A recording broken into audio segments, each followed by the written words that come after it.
We got a whole load of upgrades today for the Redcat Ascent 18. So mate Ben has let me borrow his Ascent 18 again. He's already chucked in there a Furitek brushless system, so this thing should be super smooth, but we got a whole load of goodies from Injora. He's already fitted some Injora parts and we've got a whole load more parts to chuck on it. So let's check out what we've got. So first off, let's see what he's already fitted. We'll just pop the body off. So he's got the Furitek Komodo brushless system in there. So like I said, it should be super smooth. So he's already fitted the complete Injora portal covers for the front, the diff cover, the steering links, and then also the Injora diff cover for the rear. No portal covers or anything on the rear, so mainly just focused on front bias weight. So then today we are going to be fitting some Injora brass wheels, which I think they're like 43 grams a wheel. I'm going to chuck on there the Injora Crack on Claw tyres. I still haven't tried these ones out yet in a smaller scale, so it'll be interesting to see what these are like. We've got Injora's new steel suspension links and their new steel drive shafts. They've also sent me over some of their 53mm shocks to try as well. The stock shocks on the SN18 are pretty decent, but I thought I'd give these a try to see what they're like. And then the other thing Injora have sent me, which I'm really looking forward to trying, is their new electric screwdriver. You get all your bits with it, and yeah, hopefully this thing is just going to make life so much easier working on the rig. So the drive shafts, shocks and bottom links should all be dead simple to do. Just a few screws, we'll go through that in a minute. But it looks like to get the top links off, we do need to potentially remove the battery tray and remove these little panels here to be able to then get these off to get to the screws for the top links by the looks of it. So before we start stripping it down, as I actually want to use this screwdriver to strip it down, let's check this thing out. Dead easy to use. You just basically got, the undo and do up button, as we'll call it. Really nice and compact.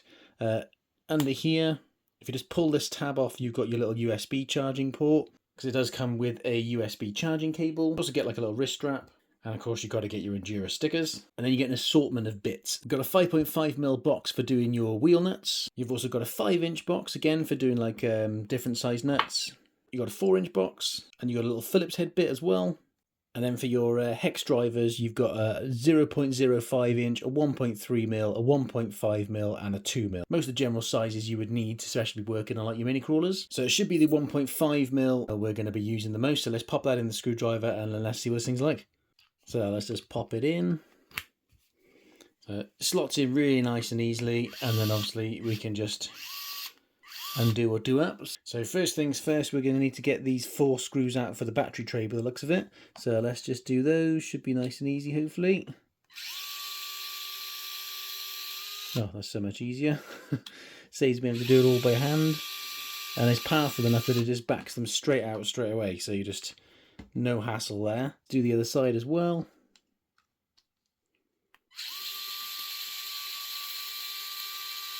Nice. And the last one. I haven't loosened those up at all, just literally just straight on it, boom, out they come. Okay, let's get the battery tray off out the way. Right, next thing, let's get this side cover off. We're going to have to do something with that side, because obviously we've already got the little ESC for the Furitek system. So let's get this one off first and see what we're dealing with.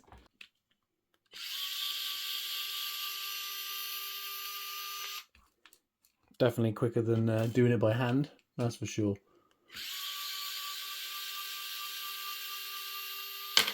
Ah, nice. Okay, so the bottom just comes off, and then you've got access to all the screws there on the side. So that's pretty sweet. Okay, so let's do the other side as well, and then we can start stripping it down.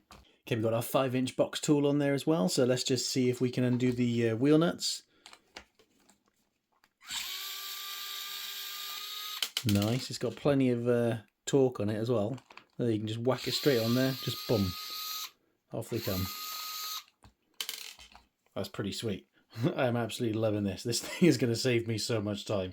I love it when companies do really cool little gadgets like this. And like, what, $30 I think this thing is, with the bits and everything as well. So yeah, absolute bargain. Let's get the rest of these wheels off, and then let's start getting these links and shocks off.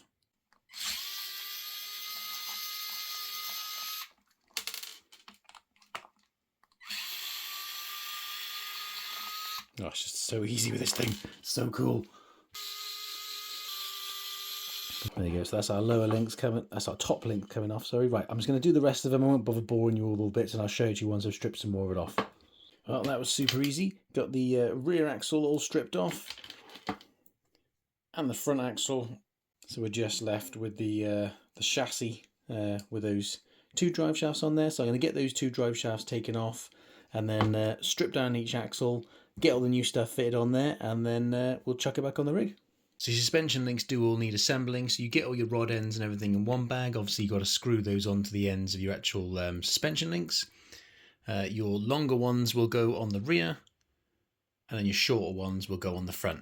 So I've just assembled the longer ones, so just screw the rod ends on dead easy, and then just pop in your little, I forgot what they're called, but you know, the bits that basically go inside that your screw's going to go through. So yeah, so let's get the fronts assembled as well, and then chuck it all on the rig. Okay, all back together. We've got all the steel links on there, done the top and the bottom. Obviously we've got the drive shafts on there as well. Also done the shocks. I did swap the springs. The springs that were on there at the box were very, very soft. When you had it upside down, they just completely collapsed. There was no like rebound. So yeah, so I swapped them for the harder springs that came in the pack just to give it a bit more, you know, rebound, and so that it wouldn't just sink and sag and then not actually have that kind of movement. So we'll see what that's like. I think it's slightly softer on the front than it is on the rear. We've got the Injora wheels and tyres on there. The wheels are vented. You might be able to hear that. And yeah, obviously these tyres are super soft and very, very sticky. It's the S5 compound, so obviously they're really, really sticky. So yeah, so it'd be interesting to see what these are going to be like on the rocks. Hopefully they're going to be really, really good. If you compare it to the stock tyre, it's a pretty much identical size tyre. So, you know, we haven't lost anything, we haven't gained anything ride height wise. So yeah, it was all pretty easy, to be honest. And I know I keep harping on about it, but this screwdriver definitely made a massive difference and made it so much quicker. Even doing the wheels and everything, just, yeah, really easy to use. With the body back on, you can see it is sitting a bit higher with those shocks. I mean, they're meant to be the same length, but I think maybe just with the springs, you know, it's pushing it up. We'll see what it's like on the rocks. If it's no good, then we can always just chuck the original shocks back on there. But, you know, just thought it'd be good to give it a try. I can't remember what it weighs stock, but I'll see if I can find out and chuck it up on the screen. But we've got the Sky RC corner weight system. We might as well just weigh it and see how much it weighs now. Okay, so our total weight now is 656 grams with a 54% to 46% split front to rear, and an almost even 50-50 split side to side. It's probably just because I haven't got it quite centre on the scales, but you know, 51% to 49%. Okay, let's try the Ascent 18 on the rock crawler course and just see how it performs. Out of the box it did really well, and with just a simple wheel and tyre upgrade before, it actually did really well. So it'll be interesting to see how it's going to perform now with obviously all these Injora upgrades. Obviously it's got the Furitek system as well, so it should be super smooth. But yeah, we'll have to see. Suspension, I'm kind of on the fence with the shocks. I'm still running the slightly harder springs, like I said at the end. It is giving us a bit of flex, but we'll see how they perform as to whether there's enough movement. It might be worth dropping back to the softer springs, or even, you know, just use the stock shocks, because, you know, stock shocks are pretty good, to be honest. We've got a lovely bit of squish on these tyres. Obviously they are vented. These aren't really rock tyres, these are more mud terrain tyres, but we'll see how they perform on the rocks. Hopefully they'll still be decent. Okay, let's try the hill climb first of all. Hopefully we can be nice and slow with this brushless system. Should give us really nice low down control. Nice. Oh yeah, nice. Lovely bit of squish on those tyres. See how it does over here. Oh, it's pushing over slightly there. Let's come back and take a slightly different line. Suspension's working pretty well. Okay. You can see how slow you can go with the brushless. Oh, nice bit of ground clearance there. Oh, nice, yeah, there we go, working those links already. Lovely bit of squish on these tyres. It'd be interesting to see how these perform on the rocks, actually, because, you know, they're not really a rock terrain tyre, they're a mud tyre. See what our weight's like coming down here. Getting caught up on the centre point there. Okay, nice, did it. Now, as is the norm, let's go for the hardest one first, the hill climb. See how it does up here. See what these tyres are like, and obviously our low down weight. I would hope we're not even going to lift a wheel. Nice, looking good. Lovely slow speed control as well.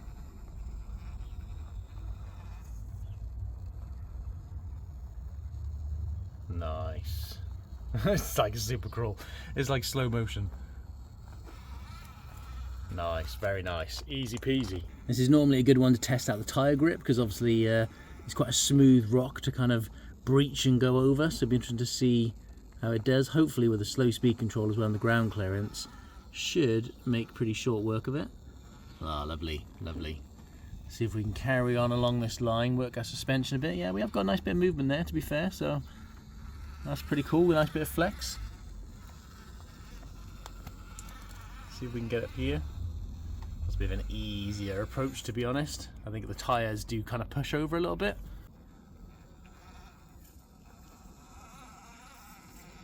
Nice.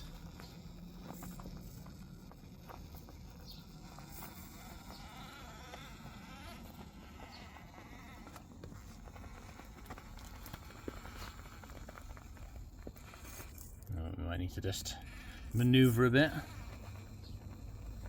Lovely bit of squish on those tyres. Yeah, we could do with a bit more rock grip though, couldn't we? Might have to hop that. Obviously we should have the power to do it. Yes, nice. Let's head on up and then try the stairway, see how it does up here. Nice. Our suspension's working pretty well, to be fair.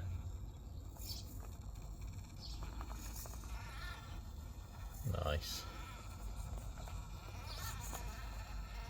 Oh, that is doing really well, isn't it? It's just conquering all the lines with ease. Okay, next up, let's just take this route around here. It's a good way of just testing if we can kind of get that maneuverability and turn without tipping over. Have to do a little bit of turning. Nice. I do like that suspension movement actually. It's, I was worried it was going to be too stiff, but that's actually working really nice. Got a nice bit of flex there. See if we can get up around here, up onto the wall. Yes, nice.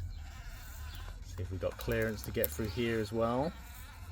Nice, and then back onto the stairway. Let's just try a bit of side hilling while we're here, shall we? See if we've got the low down weight to crawl across.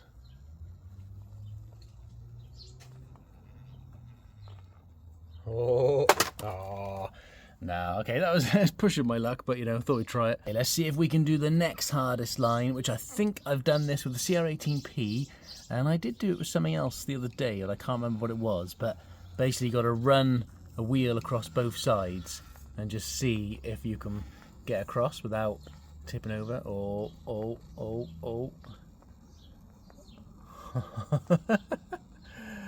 I can't believe that's not tipping over. Got to get a bit of bite. Can we get on up and over, or we'll get a bit stuck on the axle there? No, we're doing it. Oh, hang on, let's go back a little bit. Getting caught on the axle a little bit there.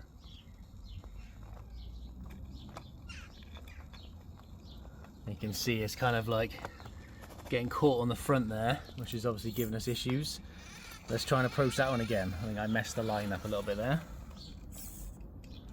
So we want to get one wheel, if I can get the right angle, we want to get one wheel up on the left hand side and one wheel up on the right hand side. It's such an awesome bit of lift. A bit of freewheeling.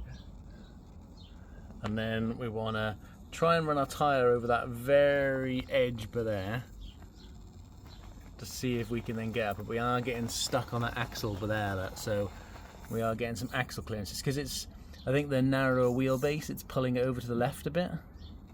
See if I can keep a tyre on the right and see if we can get on up over there. Nah, it's just keeps pushing over. It's doing a good job, but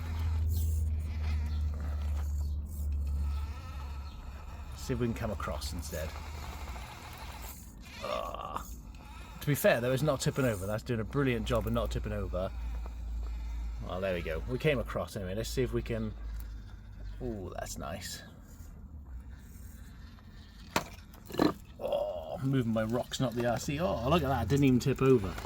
Very nice, very nice. I think we're on the limit of tyre clearance there as well, aren't we, on the body? Coming through here a minute and just see what it moves like. See if we can carry on here. Oh, nice. I think in some ways the tyres are possibly slightly too soft because they're folding over a bit, and then obviously it makes it a bit easier for the rig to tip. And yeah, they're just about on the limits of like clearance for the body there as well, aren't they? Oh, if we can get down there without tipping. Oh, we've stuffed that line up. Oh, I thought we were going to make that. Well, I'm really happy with that. I think, the upgrades definitely made a difference. It is doing a really good job conquering the rock crawler course. With some better rock terrain tyres, it would do even better. I appreciate these like mud terrain tyres, but yeah, I'm really happy with it. In all honesty, I think if you're looking for a brushless rock crawler, I would just get the CR18P Evo Pro, the brushless version, because in my opinion, it's still probably, one of the best value, best performing mini crawlers you can buy. And for not that much money. I mean, in the UK now, you can get the FTX version for £165, which is insane.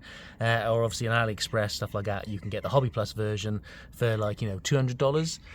Which, although you can buy this for like, what, $120, once you add all the brushless stuff on there, I still think the CR18P Evo Pro performs better than the Redcat.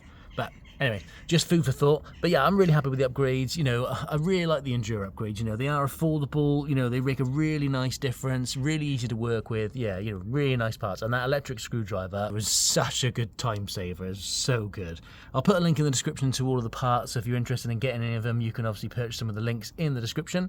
And a massive shout out to Ben again for letting me borrow his rig, put some more scratches on it. Really appreciate it. Let me know what you think of it. Let me know what you think of its performance. Drop me a comment if you've got any questions. Thank you for watching, and we will see you on the next one.